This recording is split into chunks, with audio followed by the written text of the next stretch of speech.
Hello everybody and welcome back to another guide on how to get another title. This time we're going to be tackling the famous Rivensbane title. As you can see right here, I do have the Rivensbane title, so once again you can listen to me and hopefully I can tell you the best stuff possible. So let's begin. Coliseum Champion. This challenge is completed by doing the Shadowkeep challenge. The way that you pick up these bounties is through Hawthorne in the tower. Everybody should be able to pick these up. Only the newest raid will have you be a clan level 4. The rest of the raids will allow you to pick up the bounties. So for the Coliseum Champion challenge, all you have to do is not get hit by Shadowkeep while you are doing Shadowkeep's encounter. Sounds easy, right? Well, it's actually not. The RNG involved in Shadowkeep for this challenge is kind of annoying. It does not proc on the boss booping you up in the air and pushing you backwards. It only procs when the boss shoots you directly with an orb. In my experience with this challenge, it's been best done by you killing ads from behind walls. If this means pulling out something like a Jotun just to shoot at the ads, or pulling out something like a Thunderlord to roast them from far away, any way you can to not get hit is going to do you best. The next one is Thunderstruck. Complete all raid encounters with the fire team of Arc subclasses. Pretty self-explanatory, just be an Arc subclass. Right now 1-2 punch hunter is very strong, so you know, Arc hunters, Arc warlocks, all that kind of stuff. I believe you are able to swap your subclass at the end of each encounter, so basically right when you're about to beat the boss, if everybody just swaps to Arc instead of Solar or Void, I believe that still works, but in case it doesn't, just run an Arc subclass for the whole thing. The next one is the Summoning Ritual Challenge. The Summoning Ritual Challenge is very straightforward. All you have to do is go to Cali and make sure that everybody gets all of the plates at some point. So if each person takes 2 plates, some of you can even take 3 if necessary, you have to kill the ogres in the middle and make sure that you kill Cali afterwards. If you have to do 2 rounds, meaning getting back on the plates, if you have to do 2 rounds of Cali, don't worry, just do the same exact thing again, but you should be able to 1-round it at this point in the game. If not, no worries, just go back and do it again. Clan Night. This one is very straightforward as well. Complete Last Wish with a full fire team of clanmates, so just make sure you're in a clan and everybody runs the raid together. The next one is the new meta. All you have to do is have a full team of guardians, the same exact class, Warlock, Titan, or Hunter. Everybody has to be one of those. Murder O Mine, just beat the raid. That one is very straightforward, and if you're going for this title, you should have already beaten the raid once before. Strength of Memory challenge is probably the easiest of all the challenges. Once again, just like the other challenges, go to Hawthorne, pick up this bounty.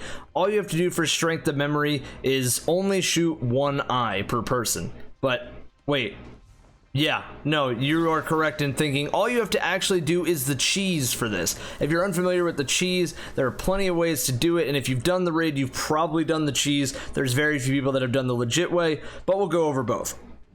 With the cheese, have everybody drop down to Crystal side. If you see Riven Shadow on the wall, that means she will come to you for damage. If you don't see that after the chamber has been sealed for about 3 seconds, then go to the joining ally spot that you see here. Once you're in there, make sure you go to the right, dip down underneath the tree side, fall all the way down to the bottom, and then roast Riven in the mouth from there. Grenade launchers are great there, just don't shoot any eyes.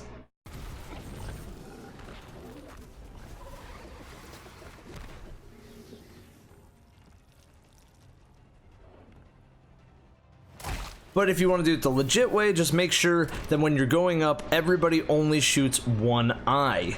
The next one is Petras Run. And actually, if you are curious for how to do a Petras Run, I have done so many of these at this point. I think I'm up to 30. I actually have a guide on how to complete a Petras Run, and if you need help for them, I typically do some Raid Sherpa helps for Petras Runs, like a Diamonds and Crown of Ease, which are all the flawless runs. So if you ever need to, you can come to my Twitch channel. It's linked in the description below.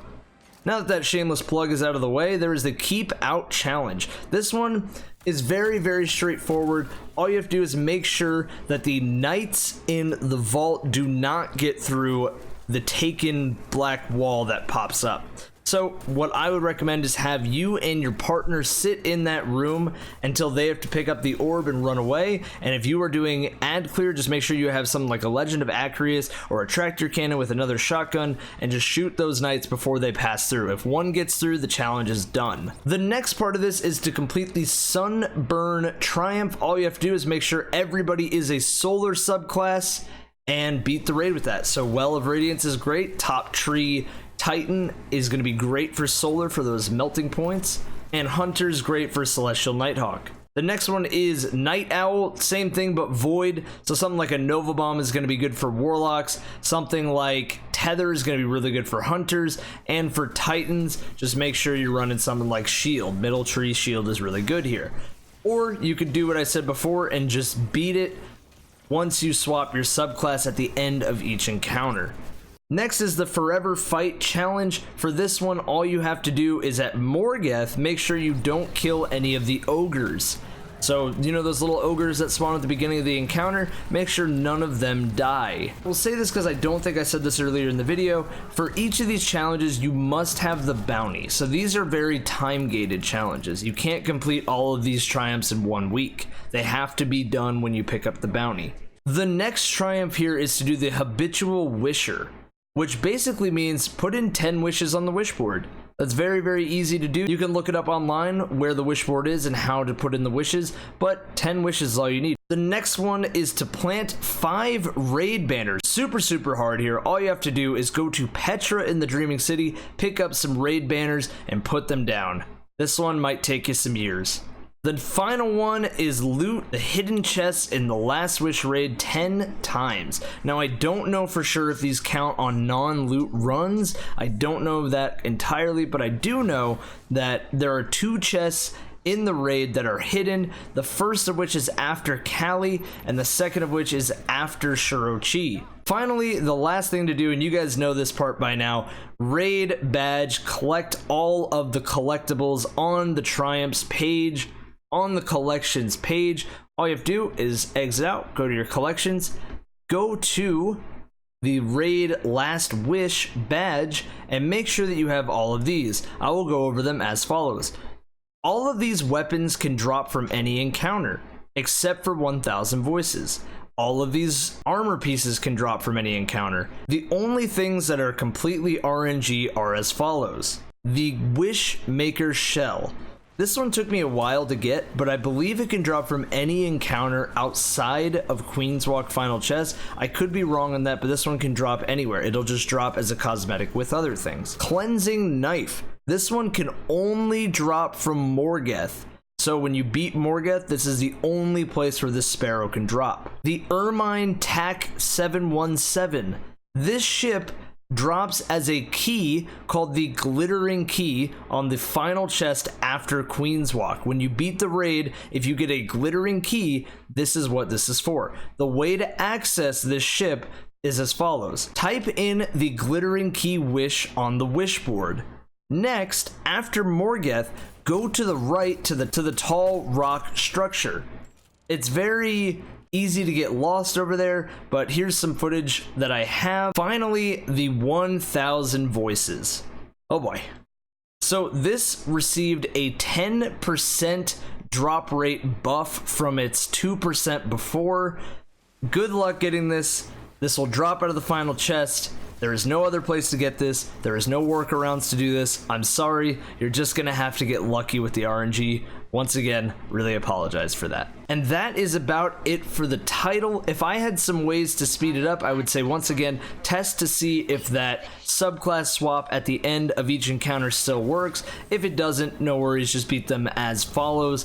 Next, I would recommend rocking as much Transcendent Blessing and Riven's Curse gear as possible if you need to get through the fights. It does give you a damage buff. After that, I would say as many times as you can type in the wish to get you Morgeth. That is going to be helpful. You can only do Morgeth 3 times per week, but if you could just skip to there if that's the last one you need. Same thing with Riven if you need 1k voices and the ship. For the ghost shell, once again, it's just pure RNG. I wish you the best of luck with that. And guys, with that, that is the end of the video. I really hope you did enjoy it. If you did, a like would be greatly appreciated, as well as a subscription. And if you guys did like the content, I am probably streaming over there on Twitch. You guys can follow it by the link in the description if you want to. You don't have to, obviously. Thank you guys so much for watching. And until the next one, be sure to vote on the poll. I love you. Goodbye.